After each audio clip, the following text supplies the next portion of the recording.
Radio में खबर आ गई कि उस गांव में डाकखाने को आग लगा दी गई। मुसलमान जो अपने थे वही समझो वहाँ से दुश्मन बन गए। पहले पैसे और दौलत तो छोड़ ही आए थे, जान का फिक्र था कि कहीं ये किसी को मार ही ना दें। मैं Sudarshan Singh Malhotra, adviser to principal MM college Fatehabad बोल रहा हूँ। मेरी उम्र इस वक्त 86 साल है। तो मैं पाकिस्तान से ही आया हूँ। तो मेरा जन्म जो है 11 फरवरी 1935 का है।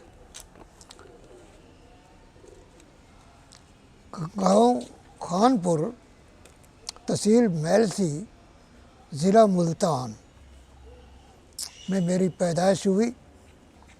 मेरे पिताजी का नाम सरदार गोपाल सिंह जी था और माताजी लक्ष्मी देवी थी। तो मुझे बचपन से सारा ही याद है। कुछ ऐसी मेमोरी है कि 5 साल से हर एक घटना मुझे याद है। हम कुल मिला के 3 भाई और 1 बहन थी। बहन हमसे सबसे बड़ी थी और बड़े भाई की डेथ 45 में ही हो गई थी कि पिताजी मेरे पोस्ट मास्टर थे। कौन से ज़िले में सर? मैलसी तहसील, ज़िला मुल्तान में ही। और इसीलिए मैंने गांव में तो शायद 1 क्लास ही पढ़ी होगी। बाकी 7वीं तक पहुंचने के लिए मैं मैलसी में ही पढ़ा। कौन सा स्कूल था सर? गवर्नमेंट हाई स्कूल था। लेकिन उसके बाद 1947 में मेरी उम्र 12 साल थी जब हम इधर शिफ्ट होके आए। तो सर वहाँ के लोग थे तो वहाँ सारे धर्म जैसे वहाँ रह रहे थे, या मुस्लिम भी थे, हिंदू भी थे, तो वहाँ कैसा बर्ताव करते थे एक दूसरे के साथ? 1947 से पहले। हाँ सुनो, मेरे पिताजी खुद जो है पोस्ट मास्टर थे और उनकी अगर ब्रीफ हिस्ट्री थोड़ा बताऊं कि संस्कार उनके ठीक थे। मेरे दादाजी पटवारी थे। तो उन्होंने बल्कि अंग्रेज़ों के टाइम ये बात कही थी कि बेटा अगर मैट्रिक करके आ जाए तो हम उसे तहसीलदार बना देंगे। तो वही हुआ कि उन्होंने मैट्रिक इंग्लिश मीडियम से करी और तहसीलदार के लिए उनका नाम दर्ज हो गया। तो पहली ट्रेनिंग जो है उनको पटवारी से लेनी होती है। तो 2 महीने में ही पिताजी वापस आकर अपने पिताजी या मेरे दादाजी को बताया कि मैं इधर नहीं चल पाऊँगा, क्योंकि पटवारी का हाथ हमेशा लेने के लिए रहता है, देने के लिए नहीं रहता। तो मैं वो छोड़ रहा हूँ। निराशा हुई दादाजी को, भाई मैंने कमिटमेंट करी, गवर्नमेंट ने पूरी भी बात कर दी, लेकिन वो पोस्ट मास्टर बाकायदा वहीं बने। तो इन लोगों को 1947 में जब ये पार्टीशन होने लगी तो चूँकि सेंट्रल गवर्नमेंट में आता है पोस्ट ऑफिस, इनको ऑप्शन पूछी गई। ऑप्शन में बल्कि था India final, India provisional, Pakistan final, Pakistan provisional. ये सच्चे थे इंसान। ज़मीनें भी थी हालांकि हमारी। तो इन्होंने समझो सीधा पाकिस्तान फाइनल ही लिखा कि हमें यहाँ से कौन उठाएगा। तो अब जब हिंदुस्तान में आए कोई इनके पास रिकॉर्ड नहीं था। फ़िरोज़पुर में सबको इन्होंने बुलाया, चूँकि वो बॉर्डर टाउन था। बॉर्डर टाउन में उन्होंने पूछा कि भाई आपने ऑप्शन क्या दी हुई है? तो इन्होंने सच बताया कि मैंने तो पाकिस्तान फाइनल दी हुई थी। लेकिन अब आप सोचो। तो उन्होंने कहा भाई नहीं, आपकी सच्चाई को देखते हुए हम आपको यहाँ लगा लेते हैं। तो फ़िरोज़पुर में ही उनको मिल गया ये। लेकिन पाकिस्तान की बात बता रहा हूँ कि जब इन्होंने पाकिस्तान लिखा था और पाकिस्तान बन गया तो उन्होंने मैलसी से एक और स्टेशन पे इनकी पोस्टिंग कर दी। तो उन्होंने अगले दिन जाना था। हम परिवार वाले ये सोचने लगे कि भाई हालात ऐसे हो रहे हैं, ये ना जाए तो ठीक है, रेडियो का ज़माना था, रेडियो में खबर आ गई कि उस गांव में डाकखाने को आग लगा दी गई। तो हम समझो ज़रूरी बात है कि अब जाना कहाँ था, लेकिन अपने पोस्ट ऑफिस में नहीं जाते थे, क्योंकि हिंदू मुस्लिम का ऐसा लगा हुआ था कि भाई थोड़ी भी आपस में ये बैर विरोध। आग किसने लगाई थी सर वहाँ पे? पोस्ट ऑफिस में हाँ जी, हाँ जी। वो अपने में पोस्ट ऑफिस तो नहीं था, वो तो जिस पोस्ट ऑफिस में जाना था उसमें आग लगा किन दी। लोगों ने लगाई थी सर? लगाई तो पता नहीं अब किन्हों ने। तो अब वो वहाँ से तो चलो बच गए, अब ये देखना था कि अब उनकी अगली पोस्टिंग का देखो क्या ऑर्डर आए।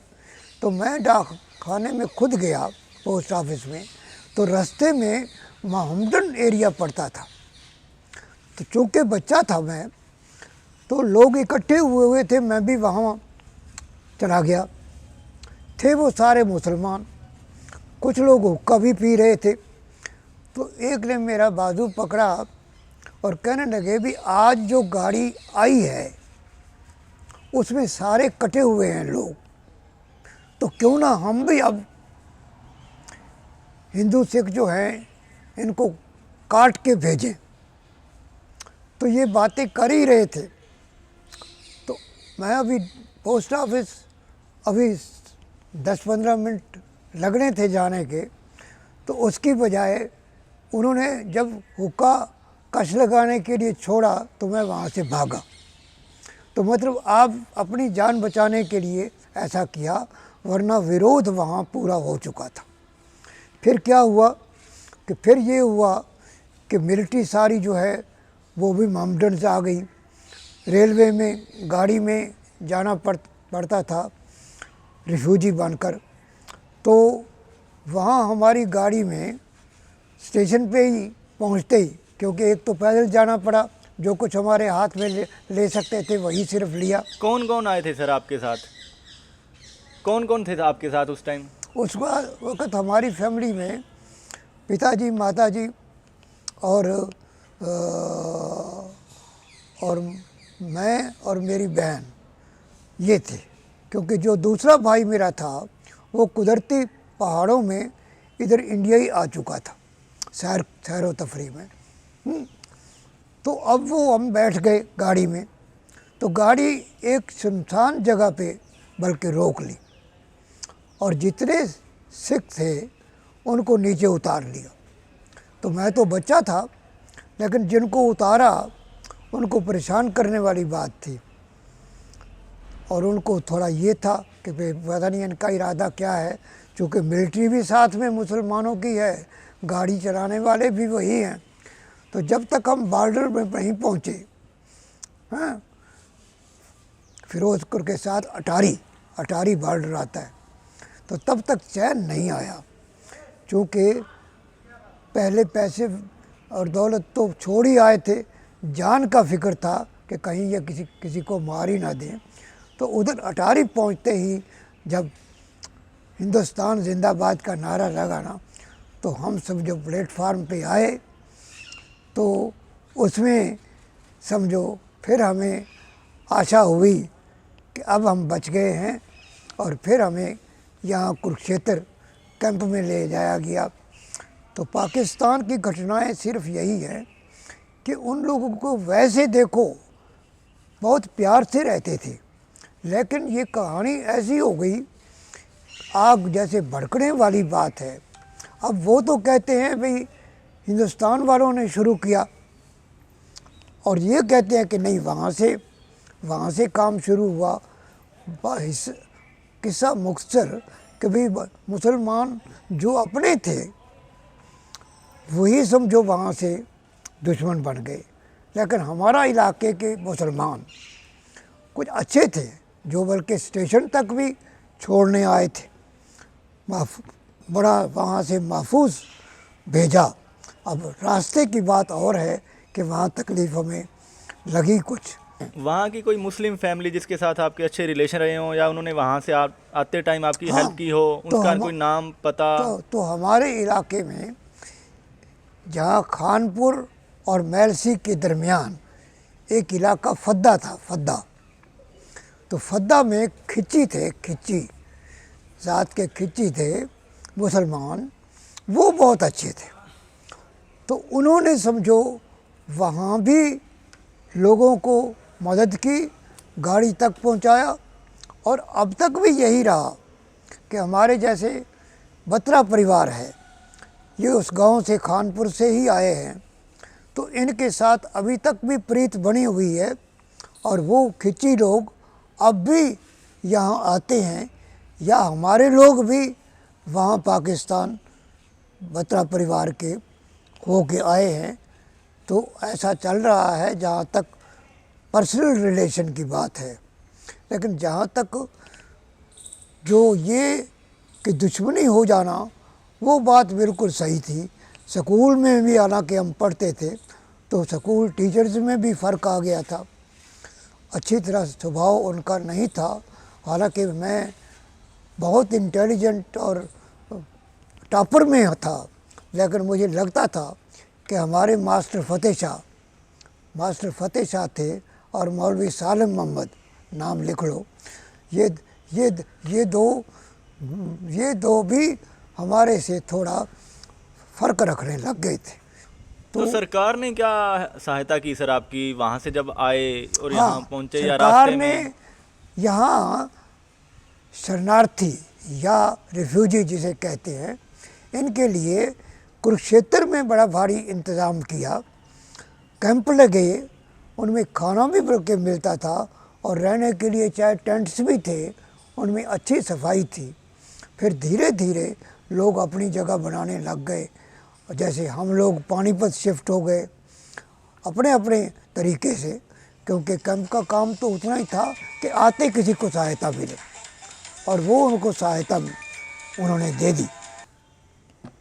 तो सर जब आप यहाँ आए थे क्या हालात थे, कि मतलब कौन सी तारीख को याद है जब आप यहाँ पहुँचे थे? हाँ, हम कोई पहुँचे थे जी अगस्त सितंबर में ही, अगस्त सितंबर 1947 में। शरणार्थी या रिफ्यूजियों की गवर्नमेंट ने सिर्फ उतने तक मदद की थी, महीना, 2 महीने, 4 महीने, जितने तक के लोगों को अपना सहारा नज़र नहीं आया।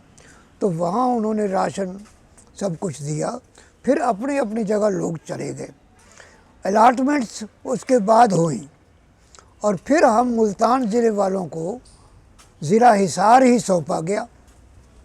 तो इसमें जहाँ जहाँ जगह थी, किसी की ज़मीन और पूरी तो नहीं मिली, लेकिन अपना क्लेम हर एक ने दाखिल किया और उसके हिसाब से मिले। जैसे मुझे भी यहाँ एक फुला एक जगह है, उसमें मेरी ज़मीन अलाटमेंट हुई, फुला गांव। फुला गाँव।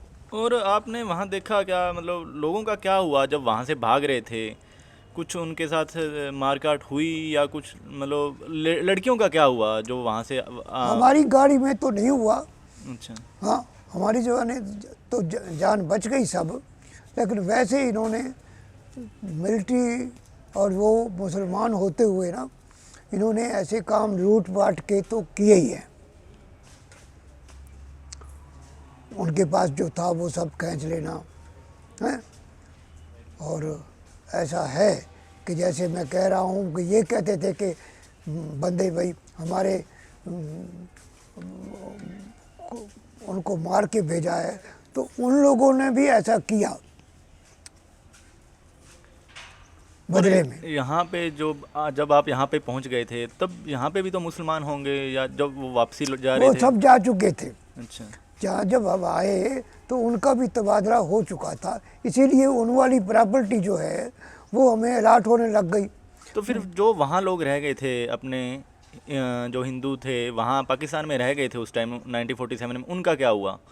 वो कुछ तो वहाँ पक्के ही रह गए हैं, और कुछ मुसलमान बन गए जो थोड़े बहुत थे।